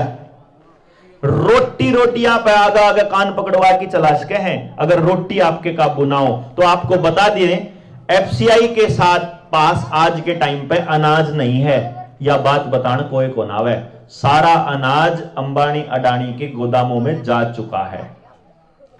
ठीक है जी, एफसीआई के पास अनाज नहीं, सरकार के पास अनाज नहीं। अगली भूखमरी आएगी उस टाइम पर, या अगला कोई युद्ध का माहौल आ जाए या कोई इमरजेंसी आ जाए, उस टाइम पर देश को अनाज की जरूरत होगी तो कहां जाएगा? शहर की बात बता देता हूं, किसी भी शहर के पास एक हफ्ते से ज्यादा का राशन नहीं है, किसी भी शहर के पास। आपका शहर झज्जर है या रोहतक है, जो भी शहर आपका लगता है, किसी शहर के पास राशन नहीं है उस शहर को खिलाने के लिए। तो शहर का आदमी जाएगा गांव में। गांव भी अगर ये सोच ले कि भाई राशन तो हमारा तो भी नहीं, तो फिर हम चलेंगे साइलोज के पास, अनाज दो। सरकार कहेगी कि हमारे पास तो अनाज है नहीं, एफसीआई का तो खत्म हो गया। एफसीआई का अनाज खत्म हो गया तो अभी किसके पास स्टोर है? वो स्टोर है अभी गोदाम के अंदर। तो गोदाम में तो काट के दो, क्या दिक्कत है? दिक्कत यह है कि जब गोदाम के अंदर अनाज गया है तो वो जो खेती के कानूनों में एक लाइन लिखी थी, अगर आपको ध्यान हो, जिस भाई ने, किसी ने पढ़े थे मैं कानून, तीनों कानून, यहां बैठा कोई भाई पढ़ रहा? अगर नहीं पढ़ रहा था ना तो उस कानून को पढ़ना एक बारी। उस कानून में एक लाइन लिखी हुई थी, वह लाइन इन साइलोज को बनाते समय भी लिखी हुई है। वो लाइन ये थी कि यदि देश में एक्स्ट्रा ऑर्डिनरी कंडीशंस आ जाएं, युद्ध, महामारी, कोई इमरजेंसी, कोई अकाल या बाढ़ जैसे कोई हालात हो जाएं और देश को अनाज की जरूरत पड़ जाए, और अगर कंपनी के पास अनाज पड़ा हुआ है और कंपनी यह कह दे कि मेरे पे तो इतने अनाज का ऑर्डर आ रहा है, तो कंपनी से सरकार वो अनाज ले नहीं सकती कानूनन। ठीक है जी बात? मतलब आपको अनाज नहीं मिलेगा अगर उस साइलो वाले ने न्यू कह दिया ना कि मेरे पास तो, अभी इनकी तो कंपनी चाइना में भी है, अमेरिका में भी है, इसने अपनी ही कंपनी पे, किसी फर्जी कंपनी पे ऑर्डर दवा दिया, इतने लाख टन मैंने भेज दो, तो अनाज नहीं ले सकती सरकार वहां से। फिर अनाज के लिए उसमें लिखा हुआ है कोई वैल्यू चेन पार्टनर है अगर, यानी किसी ने पैकेट में अगर अनाज बंद करके रखा हुआ है, उसको भी नहीं, उससे भी नहीं ले सकती। तो किससे ले सके? जिस पे खुला अनाज धरा हो, और खुला अनाज सिर्फ किसान के कुठले में हुआ है। मार तो रहा है ना साल का जुगाड़। तो देश अगर न्यू कह दे कि देश बचाने के लिए आपको अपना अनाज देना पड़ेगा, आप नाट जोगे? आप तो दे देंगे, एक बार दे देंगे, और अगली बार खातर आपको ऐसा बीज मिल जाए जिसमें बाले ना हो, जो बाना पड़े। कई किसाना के तो बनी होगी ना, और ये बीज तो अपने हाथ में भाई, उन्होंने बांझ देना है, बीमार देना है, जेनेटिकली मॉडिफाइड देना है, क्योंकि आपका बीज तो वो है नहीं। पीछे से उन्होंने आदमी के बीज के साथ भी गड़बड़ करने की कोशिश करी। उन्होंने ये कहा है कि आदमी को सुअर का दिल लगा के चेक किया और वो ठीक काम कर गया। देखा था अखबार में, पढ़ा था? किसी ने पढ़ा था जी? हाथ खड़ा करके बताइए किस ने पढ़ा? एक भाई हैं, दो चार लोग जिन्होंने पढ़ा। तो जी अब कहानी ये है कि आपका जितना भी धन है, जो जितना भी धन है, जिसको हम धन कहते हैं, वो सब लगभग कर्जे पे जा चुका है। आपके मकान कर्जे पर है, नहीं है तो हो जाएंगे थोड़े दिनों में, साल 2 साल का टाइम है, ज्यादा नहीं। जिनकी जमीन नहीं है वो जमीन भी हो जाएगी, जिनके ट्रैक्टर गाड़ियां तो सब हैं ही पहले से ही, और आपके पैसे की परचेजिंग वैल्यू खत्म होने वाली है, वो होने ही वाली है। जैसे मैं आपको एक चीज दिखाता हूं, थोड़ा समझिएगा। आप में से किस किस व्यक्ति को यह मालूम है कि सरकार के पास जितना सोना होता है उतने ही नोट छाप सकती है सरकार? किस किस ने पता है यह बात? 1 2 3 4 5 6 7 8 9 10 लोगों को पता है। सरकार केवल उतने ही नोट छाप सकती है जिसके बराबर की वैल्यू का सोना रखा हो। कितना सोना रखा हो? 100 का नोट छापना तो कितना सोना होना चाहिए सरकार दो रहे 100 के नोट का? भाई जो मेरा 100 का नोट है इसके बराबर का कितना सोना है मेरा? क्योंकि अगर आपको नहीं मालूम तो मैं आपको बता देता हूं, ये जो 100 का नोट होता है ये 100 रुपए नहीं होते हैं, ये 100 रुपए की पर्ची होती है, जो अगर आप आड़ती पे जाके 500 लीटर डीजल की पर्ची ले लिया करा, समझ गए ना।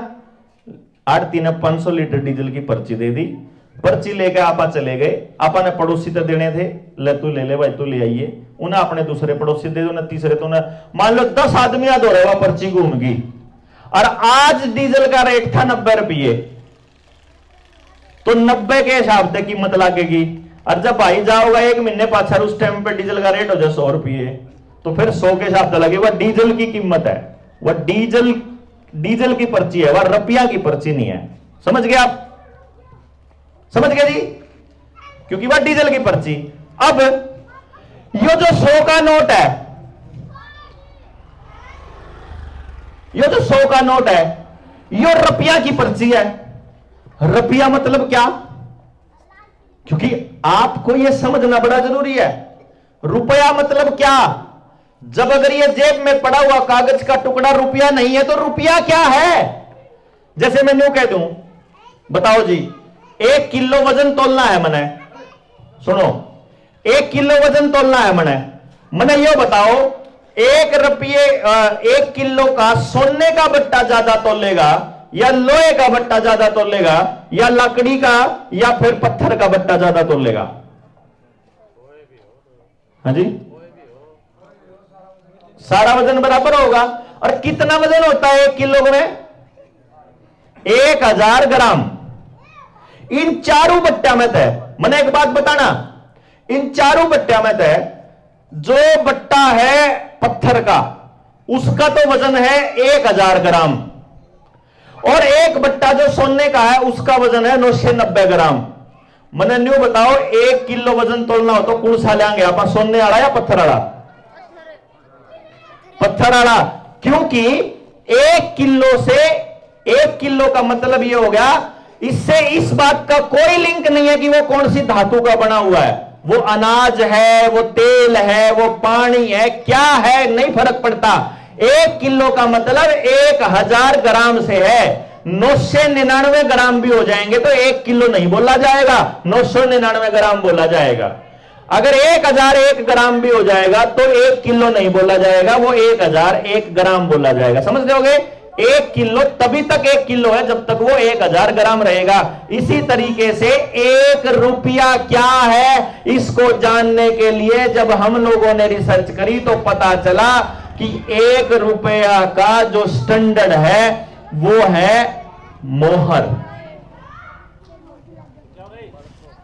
कैसे पता चला? 1882 का पेपर करेंसी एक्ट मिला हमारे को, और उस पेपर करेंसी एक्ट में इस देश के साथ की गई पहली ठगी का पता चला हमको। अरे बालको, अरे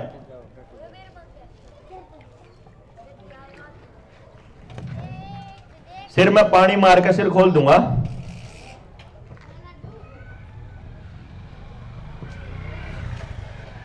है अब ये पता करा भाई, एक 10 रुपया का एक मोहर होया करती, ये बात किस किस को मालूम है? 10 रुपया की एक मोहर होती थी। नहीं मालूम तो मैं आपको बताऊं, पहले जो सिक्के होते थे, पहले जो रुपया होता था वो चांदी का रुपया होता था। ठीक है जी, चांदी का रुपया। और 10 चांदी के रुपयों के बराबर एक मोहर होती थी सोने की। चांदी के रुपये का वजन होता था 1 तोला चांदी, और सोने की मोहर का वजन होता था 1 तोला। यानी कि 10 चांदी के सिक्के मिलके एक सोने का सिक्का बनाते थे, वो उसको मोहर बोलते थे, जो एक था। और जो चांदी और सोने की जो कीमत थी, उस कीमत का अनुपात भी 10:1 ही होता था। मतलब 10 चांदी और 1 सोना बराबर होता था। यही अनुपात था, यही नियम था। तो उन लोगों ने एक नियम बनाया और चांदी को स्टैंडर्ड नहीं बनाया, सोने को स्टैंडर्ड बनाया कि 10 रुपया का एक मोहर यानी 1 तोला सोना 10 रुपए का, यह स्टैंडर्ड बना सबसे पहले भारत के अंदर। भारत नहीं, पूरी दुनिया के अंदर यह स्टैंडर्ड बना। अब ये याद रह जाएगा जी, 10 रुपया का 1 तोला सोना। बाद में 1882 के पेपर करेंसी एक्ट में इसको कर दिया 15 रुपए का 1 मोहर, 1 तोला सोना। कितने का? कितने का जी? 15 का। अब आपको जो सबसे जरूरी बात समझनी है वो ये है कि ये बदलाव करने से गड़बड़ क्या हुई, समझे आप? जो समझने की बात है वो क्या है कि ये बदलाव करने से गड़बड़ क्या हुई? गड़बड़ ये हुई कि जब मान लो एक एग्जाम्पल ले लिया अपन है, मेरे पास पड़े हैं 150 रुपये ग्राम। कितने रुपए जी? और मैं उसका सोना लेकर आना चाहूं और जब है 10 रुपया की 1 मोहर, तो कितनी मोहर आएंगी 150 रुपया में? 15 मोहर आ जाएंगी, यानी 15 तोले सोना आ जाएगा। और जब कानून बन गया आज की तारीख में, मैं प्लानिंग कर रहा था कल न मैं इसका सोना ले आऊंगा, और अगले दिन कानून बन गया, कानून में यह कह दिया कि कल से जो है वो 1 मोहर 15 की होगी, तो अब 150 रुपया में कितनी मोहर आवेंगी? 10। यानी रुपये 15 150 दरेगा, पहले दिन भी और दूसरे दिन भी 150 रुपये दरे। आपको पता चले कि पहले आपके पास 15 तोले सोना था, एक कागज पास होया और वो 10 तोले सोना रह गया। समझ में आई जी बात? आपके घरों का सोना कैसे गायब हुआ पता चला? आपके दादा परदादा ने जो आपको 10 रुपये दिए थे, उस रुपये के बराबर का सोना वहां रखा हुआ था। उस सोने के बराबर के नोट छाप करके समाज में चलन में आया करते थे, और नोट केवल धन के बराबर ही छापे जा सकते हैं, और धन केवल जमीन से निकलता है।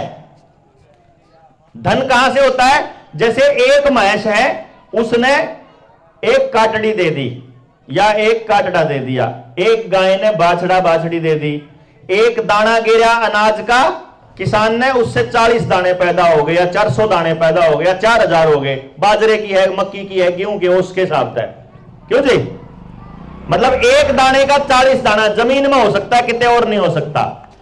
लोहे की कोई फैक्ट्री है, वो लोहे का रूप बदलने का काम कर सकती है, लोहा पैदा नहीं कर सकती। लोहा पैदा जमीन से ही होगा, कोयला पैदा जमीन से होगा, एल्यूमिनियम हो, सोना हो, चांदी हो, जो भी निकलेगा वो जमीन से निकलेगा। यानी कि उत्पादन का काम केवल जमीन से होगा। तो जब किसान उत्पादन करेगा, जितना धन का उत्पादन होगा, उतने धन के बराबर का सोना खरीद करके वहां रख लिया जाएगा रिजर्व बैंक में, और उसके बराबर के नोट छापकर मार्केट के अंदर चलाए जाएंगे, जिसमें जब तक ये मानक फॉलो किया जाएगा तब तक किसी के साथ ठगी नहीं होगी। हम लोग मानक मानने वाले लोग हैं। अगर आपने कभी गौर किया हो, मैंने अपनी दादी देखी थी तोलती हुई ताखड़ी गिल्ला, वह ताखड़ी में तोलती थी ना, तो जिस टाइम पे शुरू में डांडी करा करते, वह 0 पे करा करते, तो गेहूं के 2 दाने घेर के, चने के दाने घेर के बराबर करा करती। फिर मान लो घी डाल दिया, 1 किलो लेना किसी ने 2 किलो, पूरा बराबर करके भाई पूरा हो गया 2 किलो, फिर 1 चम्मच और घेर दी। मैं बोलता दादी तो, मैं दादी जी तना 1 चम्मच फालतू देनी थी, तो शुरू में इतना छाप क्या तला रही थी।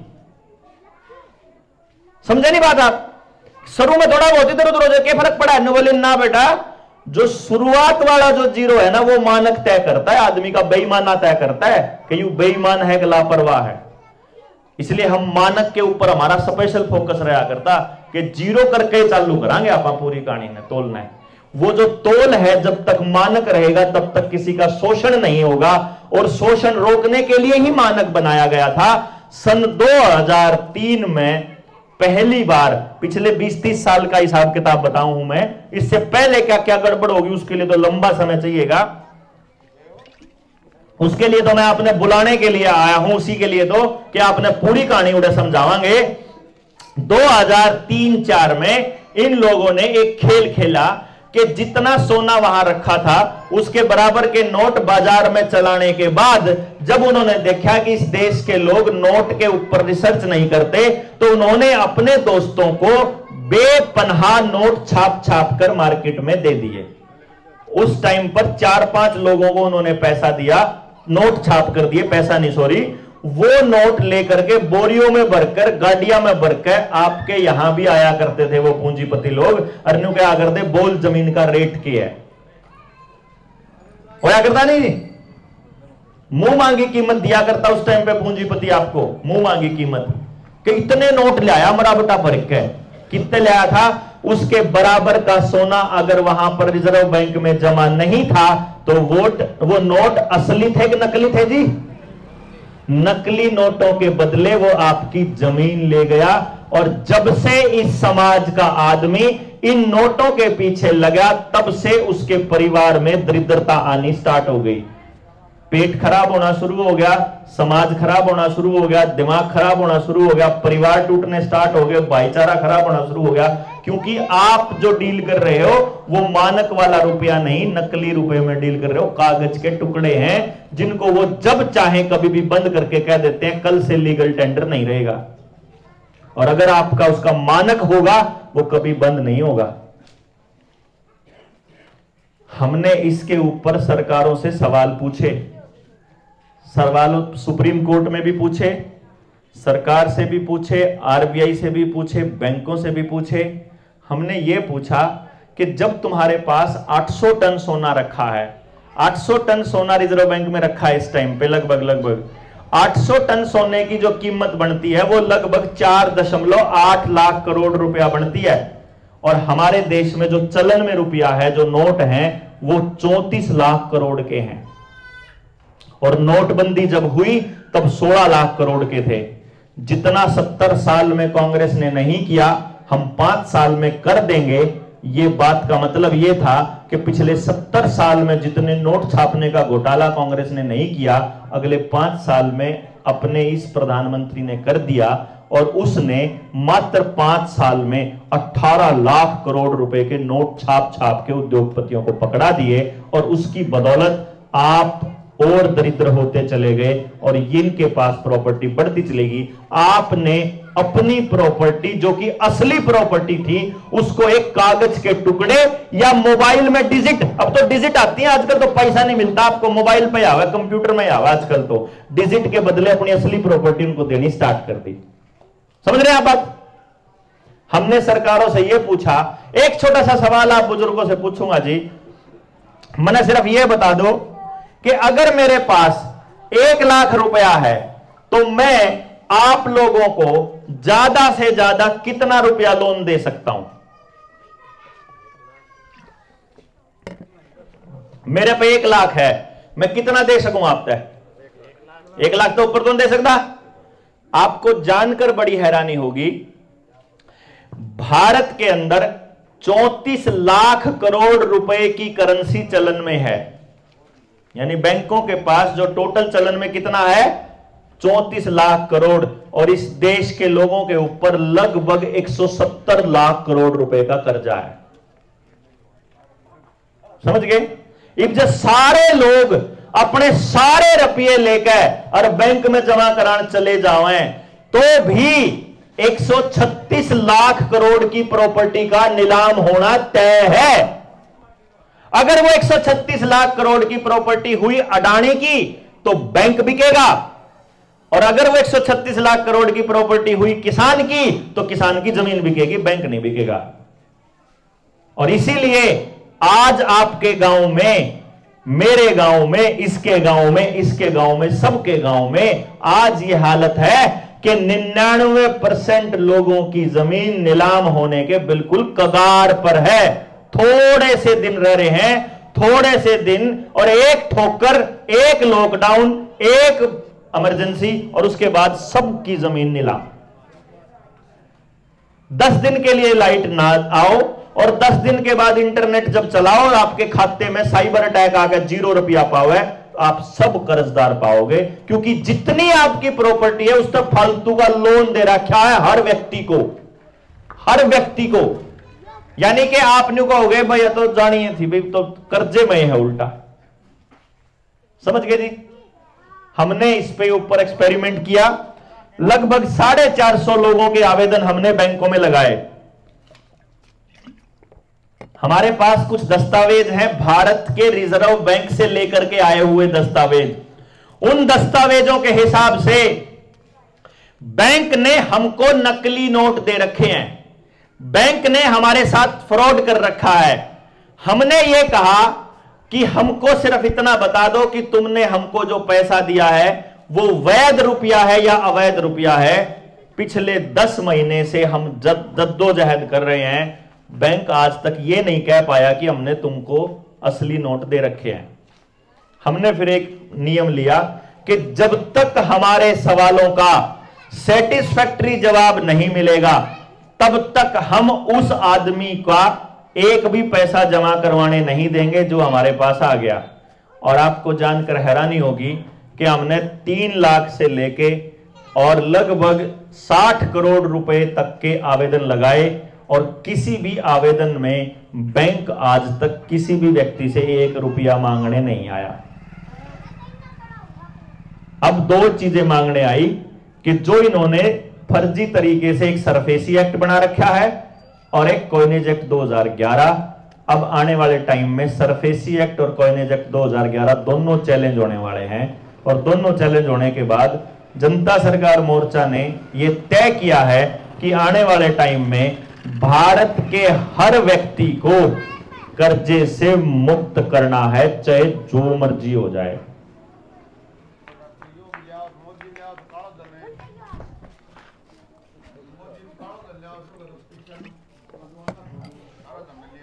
अब आप वाली बात का मैं जवाब दे देता हूं। यदि आपको कोई व्यक्ति बाहर का आदमी आकर के ये कहता है कि हम ये करेंगे तो वो भी गलत है। उसका कारण क्या है? जो मैंने शुरू से लेके आज तक आपको अभी तक ये बात बताई है उसमें समस्या गांव के लोगों को ही समझनी पड़ेगी और समस्या का निवारण गांव के लोगों को ही करना पड़ेगा। कहने का मतलब क्या है? हम आपके गांव के बच्चों को समझाएंगे, सिखाएंगे, तरीका बताएंगे, करेगा गांव अपने आप। हम नहीं करांगे जिसमें। अगर आपको ऐसी शिक्षा चाहिए जिसके अंदर आपके हर बच्चे का रोजगार संभव हो तो हम केवल सिखाएंगे, करेगा गांव ही। अगर आपको ऐसी खेती का रास्ता चाहिए जिसमें आपको केमिकल नहीं डालना पड़ेगा और आपको पूरी पैदावार चाहिए तो आपको केवल सिखाएंगे, करेगा तो किसान ही ना खेती। हम थोड़ी खेती आगे करेंगे आपके यहां। इसी प्रकार से हमारे कुछ टारगेट हैं। कई लोग ये पूछते हैं कि करना क्या चाहते हो असलियत में हमारे 2 टारगेट हैं जी बड़े तौर पे। पहला टारगेट जल, जंगल, जमीन और जानवर। जल, जंगल, जमीन और जानवर, इन 4 चीजों के फैसले गांव का आदमी लेगा, सरकार का कोई आदमी नहीं लेगा। और जितनी जमीन सरकार ने लॉकडाउन के दौरान या उससे पहले लाल डोरा तोड़कर सामूहिक जमीन, पंचायत की जमीन अपने नाम कर ली है, वह रजिस्ट्री वापस गांव के नाम होनी चाहिए। गलत है? ठीक है जी, आप बताओ। है ये मैं नहीं कर सकता या मैं नहीं दुआ सकता, ये तो गांव मांगेगा अपने आप। और गांव का एक एक आदमी तो बताना पड़ेगा कि भाई उस जमीन में तेरा भी हिस्सा था। उन्होंने कहा मेरे तो 4 गज थे। तेरे 4 गज की बात नहीं है, वो गांव का पैसा था, गांव की जमीन थी। अगर हम 4 बालक सड़क के ऊपर खड़े होकर न्यू किलकी मारा जावर न्यू कहते या जमीन उल्टी गांव के नाम कराओ, करवा देगी सरकार।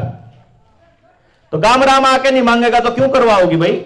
देखो आपका सरपंच नहीं मांगेगा, ठीक है, एमएलए नहीं मांगेगा, विरोधी एमएलए वो भी नहीं मांगेगा क्योंकि वो भी वहीं से चलता है।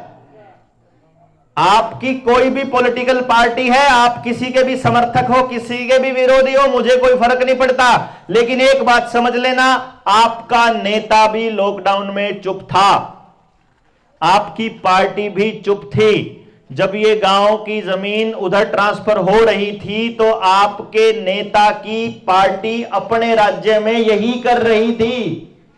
ये पूरे मुल्क में नहीं, पूरी दुनिया में एक साथ हो रहा है। यही काम पश्चिमी बंगाल में भी हो रहा है, तो यही बांग्लादेश में हो रहा है, यही श्रीलंका में हो रहा है, यही साउथ अफ्रीका में हो रहा है, यही पाकिस्तान में इमरान खान नहीं होने दे रहा तो शिवसेना का शासन ले आए।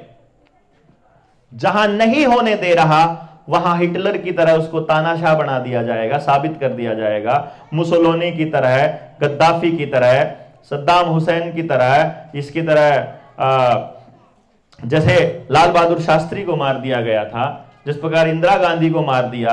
राजीव गांधी ने संविधान में 71वां और 72वां 73वां 3 अमेंडमेंट करे थे, जिसकी बदौलत पूरे गांव को ताकत मिलने वाली थी। फैसला 73वें अमेंडमेंट में तो जो ग्राम सभा है उसको पैसों से रिलेटेड फैसले लेने का भी अधिकार था, उसकी नोटिफिकेशन जारी होनी थी जब वो अपनी यात्रा वहां से आना था, जब उसने अपने जहां उसको बम से उड़ा दिया गया था। वो 73rd अमेंडमेंट उसका रीजन था।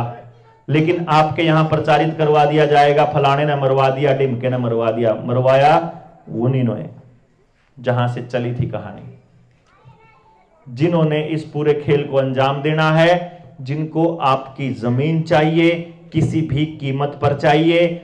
अगर वो 1947 से पहले आपकी जमीनों पर अधिकार नहीं जमा पाए, क्योंकि उस टाइम के लोगों को लड़ने की आदत थी, तो उन्होंने आपकी लड़ने की आदत को पहले खत्म किया। अब आप लड़ना भूल चुके हैं। एक खिंडके वाले लोग हैं जो अपनी जमीन बचाने के लिए बॉर्डर पर जाकर बैठे थे। मेरे ख्याल तक बोर्ड के जाने की उनकी भी गुंजाइश रह नहीं रही। क्यों जी? नौजवान तंजू कह रखा है कि तुम्हें जाने की जरूरत नहीं है, थारे ऊपर केस हो गया तो थम रगड़े जाओगे। तो नौजवान लड़ेंगे नहीं, बुढ़ा में गुंजाइश है नहीं, जमीन उनको चाहिए। तो अब आप एक बात बता दो कि मान लो आपकी सबकी जमीन नीलाम होने लगे तो उसका मालिक कौन हो जाएगा? बैंक। सरकार नहीं, बैंक। और बैंक प्राइवेट है सारे, एसबीआई भी, पंजाब नेशनल बैंक भी, जितने आपको सरकारी लगते हैं, सरकारी एक भी बैंक नहीं है। आरबीआई का कर्मचारी और बैंकों के कर्मचारी प्राइवेट कर्मचारी हैं। मद्रास हाईकोर्ट का फैसला है 2019 का। अगर आपके जमीन नीलाम होती है तो जमीन का मालिक होता है बैंक, और बैंकों को प्राइवेटाइजेशन करके उसको अडानी को सौंप दिया जाए तो जमीनों का मालिक हो जाएगा अडानी। और अडानी का सारा बिजनेस चलता है शेयर मार्केट से, और शेयर मार्केट चलती है अमेरिका की वॉल स्ट्रीट से, न्यूयॉर्क की। और वॉल स्ट्रीट का सारा कब्जा है लंदन के पास, और लंदन में बैठे हुए हैं इजरायली।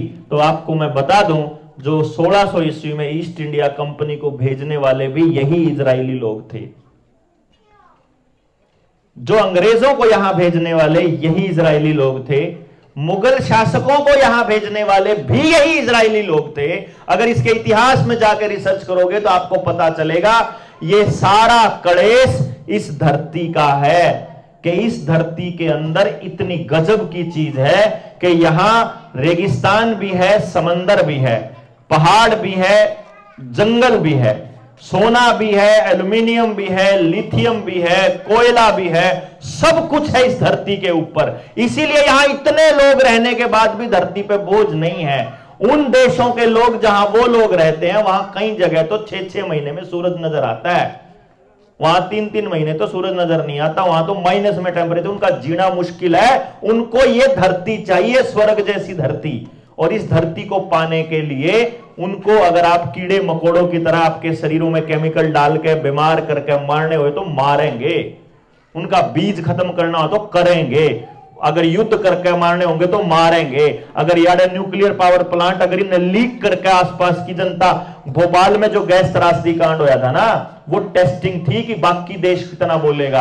अगर यहां ये न्यूक्लियर पावर प्लांट लीक हो जाए तो आसपास की कितनी पॉपुलेशन, कितनी जमीन पे कितने सालों तक कोई पैदावार नहीं होगी, इनको मालूम है। इसलिए अगर आपको ये बात समझ में आए कि ये सारा रोड़ा आपकी जमीन को काबू करने का है और इससे बचने का सिर्फ एक ही तरीका है, जो मैंने आपको बताया। ये लड़ाई जीतनी है अगर, तो ये लड़ाई आपकी रसोई से जीती जाएगी, आपके गांव से जीती जाएगी। गांव एक ऐसी व्यवस्था बनाए जिसमें वो कम से कम पैसा गांव से बाहर भेजे और आपस में अपना एक सर्कुलेशन तैयार करे, जिसके अंदर आपका पहले एक दूसरे की बात को मानना इसलिए जरूरी था क्योंकि एक दूसरे से काम पड़ता था। इन लोगों ने पूरी व्यवस्था को खराब इसलिए किया कि इनको एक दूसरे से काम ना पड़े, तो इनके मुकदमे थाने में कितने चलते रहो, कोई दिक्कत को नहीं। अब हमारे पंचायतों के अंदर गुंडे लुच्चे लोग बिठा दिए, वो लोग पंचायत में कुछ भी बोल दें तो शरीफ आदमी ने पंचायत में जाना छोड़ दिया। पंचायत में जाना छोड़ दिया तो फैसले होने स्टार्ट हो गए, फिर न्याय होना बंद हो गया जी। अब तो फैसले होते हैं, पुलिस भी फैसला करती है, जज भी फैसला करता है और पंचायतें भी फैसला करती हैं। क्यों जी? न्याय तो होता नहीं अब आजकल, क्योंकि शरीफ आदमी चुप हो गया। शरीफ आदमी की चुप्पी की वजह से सारा खेल बिगड़ा। तो जल जंगल जमीन और जानवर, इसका फैसला होगा गांव करेगा। नंबर 2, शिक्षा, स्वास्थ्य, न्याय, राजनीति और खेती, इन 5 चीजों में से कंपनी के ऊपर निर्भर होना बंद करना पड़ेगा जी आपको। शिक्षा के लिए बच्चा गांव से बाहर नहीं जाएगा, हेल्थ का इंतजाम आप गांव के अंदर ही करेंगे, न्याय का रास्ता गांव निकालेगा अपना। एक बार बैठांगे तो कड़ी बिगाड़ बीच में आके पंगा डालेंगे, दूसरी बार बैठांगे और दूसरे कड़ी बिगाड़ आओगे, तीसरी बार करके 3-4 बार तो बैठना पड़ेगा जी। क्लास में मास्टर जी जब कोई लेसन पढ़ाया करें तो पहली बार में 40 बड़का में 3-4 गए समझ में आया करे, बाकी तो रट्टे मारा करें खाली। फिर दूसरी बार रिवीजन करावे जब बाकिया के समझ में आ जाए, फिर तीसरी बार, और फिर आखिर में कुछ गणे इसे भी होया करें क्लास में, जो से आ करें अगवा छोरे बात तो समझ में आई नहीं, पर तू ठीक कह रहा है, बता दिए जड़ा जो कुछ करना वो आ जाएंगे, करना के नहीं बता दिए बस। क्यों जी? तो इसलिए ये जो बदलाव का रास्ता है ये बहुत टेढ़ा रास्ता है, हमको मालूम है। लोगों को समझ में लेट आएगा ये भी मालूम है, या पूरी जिंदगी लाग सके ये भी मालूम है। हमने पहले से पता है कि शायद हम इस जीवन में समझा ना पाए, क्योंकि हमारे देश के लोगों की सबसे बड़ी खासियत है कि जब तक आदमी जिंदा है और अपने आपके फायदे की बात बता रहा, बस न्यू बात इसका क्या फायदा है, यो क्या था फिर है न्यू टोन में लागे रहे, फिर मरे पाछे उसकी मूर्ति लांदे फिर आ रहे, वो बात तो ठीक है करता। तो इसलिए हमने ये सोचा है, आप बात को मानो या ना मानो, हम गलत रास्ते पर नहीं जाएंगे, आपको बका के अपने साथ नहीं जोड़ांगे। हमारा मकसद आपको समझा के सही रास्ते पर लेके जाना। अब जो असली बात है कि ये जो जमीन वाला फैसला है सबसे बड़ा फैसला है जी। क्या आपको नहीं लगता कि जमीन को वापस गांव के नाम करवाना चाहिए? हाँ जी,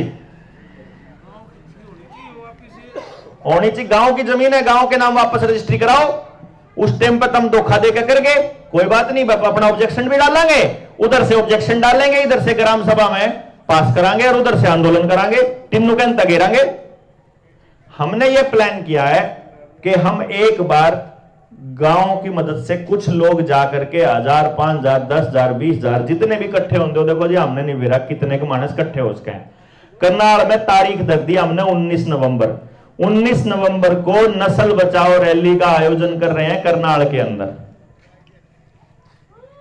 अब 19 नवंबर ने अगर अपने गांव की तरफ से एक रेला चाल पड़े, जो अपनी जमीन के हक लेने चाल पड़े या जो भी अन्याय गलत होने लग रहा है उसके खिलाफ चाल पड़े, और एक नई एक बिसात लिखी जाए, कहानी लिखी जाए कि भाई सबसे बड़ी समस्या यह है कि हम अगर 4-5 लोग होंगे, 400-500 लोग होंगे, थोड़े लोग होंगे, तो आसपास के गांव इस दिशा में सोचना शुरू नहीं करेंगे।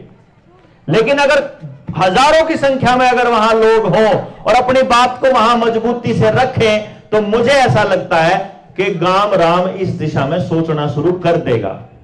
हम वहां से अगर ऐलान देके, सरकार को अल्टीमेटम देके अगर हम ये कह दें कि इतने तारीख तक सारे गांव अपनी अपनी ग्राम सभा आयोजित करके अपने अपने प्रस्ताव पास करके और पहुंचा देंगे सरकार के पास, या कोई और रास्ता अपना करके हम अपनी इस बात को कम से कम रख सके कि यह जमीन सरकार की नहीं है। ये जमीन अगर सरकार को दे दी तो आपको जानकर हैरानी होगी, आर्मी की जितनी जमीन पड़ी थी, रेलवे की जितनी जमीन पड़ी थी, जंगलों की जितनी जमीन पड़ी थी, आदिवासियों की जितनी जमीन पड़ी थी, सारी जमीन अडानी अंबानी को ऑलरेडी अलॉट होने की कार्रवाई चालू हो चुकी है। वो जमीन भी हमारे ही पुरखों ने दी थी, वह भी सरकार की कोनी थी।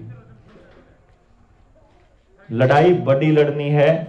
अगर आप लड़ाई लड़ोगे झारखंड के जंगल बचाने वाले लोगों की तरह, तो आपको उन्हीं की तरह नक्सली भी बना दिया जा सकता है। जैसे हम लोगों को भी आंदोलन जब किया तो हम लोगों के ऊपर भी ढेर सारे आरोप लगा दिए गए किसी भी तरह के, ये तो खालिस्तानी बैठे हैं, ये तो जाट जाट बैठे हैं, ये तो आड़ती आड़ती बैठे हैं, ये तो फलाने फलाने बैठे हैं। 100 डाल की बात कौन। लेकिन असली बात तो यह है कि लड़ाई के अलावा दूसरा रास्ता हमको तो समझ में आता नहीं। कहने से तो सरकार करेगी नहीं, क्यों जी, सेल ही तो देवे नहीं। अब अगली सोच चुकी है कि अडानी अंबानी को देश बेचना है और अंग्रेज वापस आने वाले हैं, तो वापस राज उन तक देना है कि लड़ना है। आप देख लो, आज लड़ना है या 90 साल और इंतजार करना है। 1857 की क्रांति के बाद भी 90 साल लग गए अपने को आजाद होने में, क्योंकि हमारे ही बीच के कुछ गद्दार अंग्रेजों के साथ मिले हुए थे। और वो गद्दार आज के टाइम पे कौन है? वो हैं सरकारी कर्मचारी। आपके गांव का मास्टर था जिसने आपके बच्चे को वैक्सीन लगाने की जबरदस्ती करी थी। आपकी आंगनबाड़ी वर्कर, वही आशा वर्कर, वो आप ही की बहन बेटी, मेरी बहन बेटी है, हमारे परिवार का है नहीं। जो पेस्टिसाइड बेच रहा है, जो बाहर दवाई बेच रहा है, केमिकल बेच रहा है फार्मा कंपनियों के, वो हमारा ही भाई भतीजा है। उसको मालूम है कि ये जहर है, उसको पता है ये खतरनाक है, उसके बाद भी बेच रहा है, क्योंकि वो आर्ग्यूमेंट दे देगा, मैं नहीं बेचूंगा तो कोई और बेचेगा, मैं नहीं करूंगा तो कोई और करेगा। जो पैसे के लिए सरेंडर कर गए और अपने ही समाज का सत्यानाश कर रहे हैं। हर एक मास्टर को पता था कि आपकी जमीन बिकन लाग रही है, आपकी जमीन सरकार लेन लाग रही है। एक मास्टर ने आके गांव में समझाया हो तो बता दो, कहा जी किसी ने आपके गांव में, चाहे अगर 2 स्कूल हैं, 4 स्कूल हम मनने नहीं बेरा, लेकिन उन स्कूल के एक एक मास्टर ने पता था कि आज स्कूल की रजिस्ट्री होनी है, और यह रजिस्ट्री होनी है। स्कूल तो पंचायत का था, इनका सरकार के नाम रजिस्ट्री क्यों होने दे वहां? उस दौरान तो गांव के तो राह जाना चाहिए था उसने तो, लेकिन साइन उसके हो रहे हैं। अगर आपको यह लगता हो कि भाई रोडवेज आपके पैसों से बनी थी, बनी हुई है, उसको भी प्राइवेट करने की तैयारी चल रही है, आर्मी को भी प्राइवेट करने की तैयारी चल रही है, पुलिस को आप किराए पर ले सकते हो, हवलदार के इतने पैसे लगेंगे, पुलिस इंस्पेक्टर के इतने, पता होगा ना इस कानून का। अपनी आर्मी और अपनी पुलिस कोई भी उद्योगपति अपनी बना सकता है, ये भी पता है।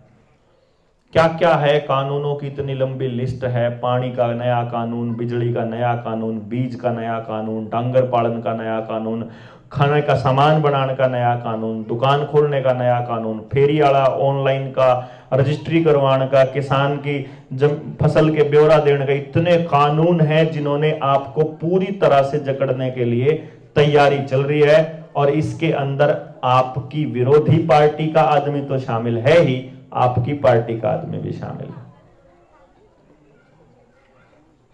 हम आपको न्योता देने आए हैं जी 19 नवंबर की रैली का।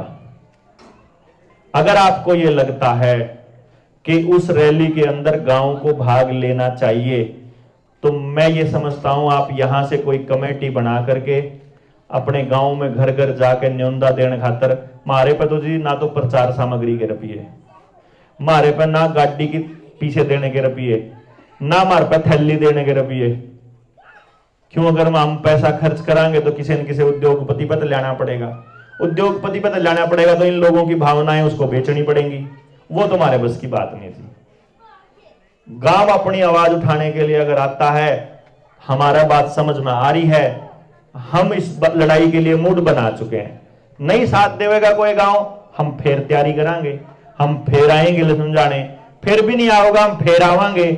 हमने ये जीवन तय कर लिया कि ये जीवन सिर्फ इसी काम पे लगाना कि मुझे अपने बच्चे के लिए एक ऐसा समाज बनाना है कि मैं न्यू कह सकूं कि जिसा समाज मिरते बड़ा ने दिया था उससे बढ़िया दिया भाई तेरते। हमारा समाज खराब है ना जी पिछले 40-50 साल में। मेरे जो बुजुर्ग थे, मेरे जो पुरखे थे, जो हमारे बूढ़े बैठे हैं, जो 60 साल के 70 साल के, वह इतने ईमानदार और शरीफ लोग थे कि वह समझ ही नहीं पाए कि तुम्हारे साथ षड्यंत्र भी हो सकता है इस पूरे खेल में। वो तो नहीं सोचते रहे ये तो मारा बालक करने लाग रहा। और आपके दिमाग को एकदम से जाम कर दिया इन लोगों ने, खास तौर पे मीडिया के माध्यम से। मीडिया से भी लड़ेंगे जी, अखबारों से भी लड़ेंगे, टेलीविजन से भी लड़ेंगे, इंटरनेट से भी लड़ेंगे, जो गंदी गंदी वीडियो आती हैं आपके बच्चों के मोबाइल पे उससे भी लड़ेंगे। सारी की सारी उल्टे जितने काम होने लग रहे उन सब के लड़ेंगे। नशे की जो नशाखोरी जो चल रही है प्रशासन के साथ मिलकर, जो गांव के अंदर, मेरे ख्याल तक कोई नशा होगा जो आपके गांव में ना मिलता हो, सारे मिलते होंगे। और हर गांव का जो हाल है जी, कदे नहीं सोच रहे हो। और ये प्लानिंग है, ये ऐसा नहीं है। अडानी की पोर्ट पे 27,000 करोड़ रुपए की ड्रग्स पकड़ी गई, आज तक कोई आदमी नहीं पकड़ा गया कि किसकी थी वह।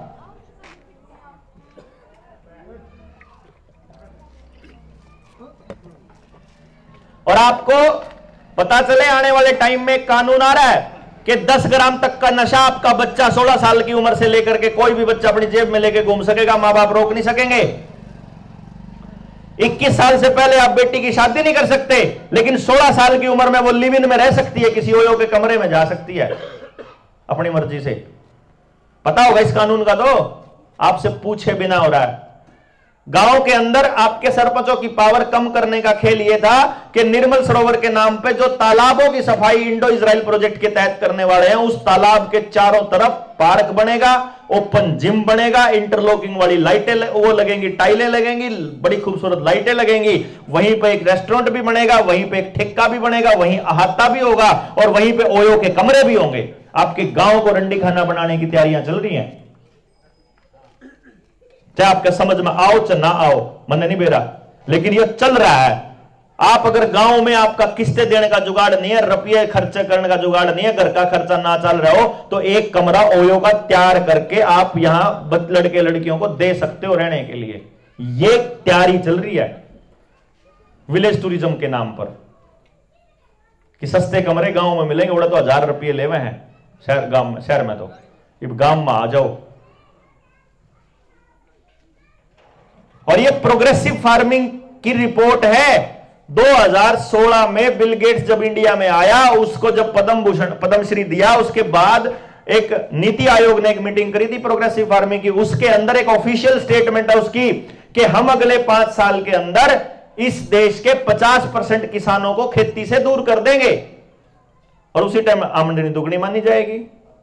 क्या था ना, फिर उसके बाद बोला हम 2022 तक दुगनी कर देंगे। वह दुगनी न्यू होनी थी, ऑफिशियल है, ये डॉक्यूमेंटेड स्टेटमेंट है। क्योंकि हमको रिसर्च करने की आदत नहीं है, इसलिए हमको पता नहीं चलता कि सारा खेल प्रायोजित चल रहा है। इसमें सारी मीडिया, सारे नेता, सारे उद्योगपति मिल करके अपनी जमीनों को काबू करने के, तू 10,000 एकड़ तू ले लिए, 50,000 एकड़ तू ले लिए। बिल गेट्स दुनिया का सबसे बड़ी जमीन का मालिक है, 3.25 लाख एकड़ जमीन के जो मालिक थे किसान, उनको बर्बाद करके अमेरिका के अंदर एकला मालिक बना बैठा है। और अब वो ये कहता है खाना खिलाने के लिए आपकी जमीनें तो चाहिए उनको। जो अगर 5, 7, 10 साल पड़े हो कोई दिक्कत नहीं है। मान लो यार यो न्यूक्लियर पावर प्लांट है, यो अगर लीक हो जाए और यहां सारी वनस्पति सब खत्म हो जाए तो कोई बात नहीं, 20-30 साल रहने ना, पूरी दुनिया में पड़े उन तो जंगल को टेंशन नहीं है, उन्हें क्या दिक्कत है। बाकी तो पूरा भारत है ही है उसके पास।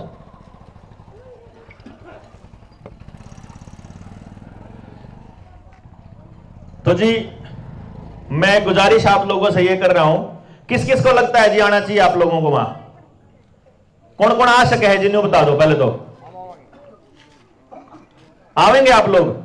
आपने याद थे तैयारी करने, सिर्फ आप तक काम नहीं चलेगा जी। मैंने गाम राम का समर्थन चाहिए हम लोगों ने। गाम राम तो न्यू आया है क्योंकि हमारे तो टाइम की कमी, संसाधनों की कमी, हम हर गांव में नहीं जा सकते, हर गांव में बता नहीं सकते, तो अपने रिश्तेदार, अपने जानकार जो करनाल के एरिया में बल्कि में नजदीक जा सके हैं, आड़े भी जब 5 जने एक गाड़ी में जाओगे तो मेरे ख्याल 200 रुपये बांडा आओगे जी, 1000 रुपया तेल लग जाएगा ना करोगे तो है। वो न्यू सोच लियो मारती डोनेशन दे, मानदान मांगते नहीं आप पे, अब न्यू कंधे नहीं मारती, पीछे दो, अपनी गाड़ी ठाके अपने आप आ जाइयो जनु कर सकते हो तो।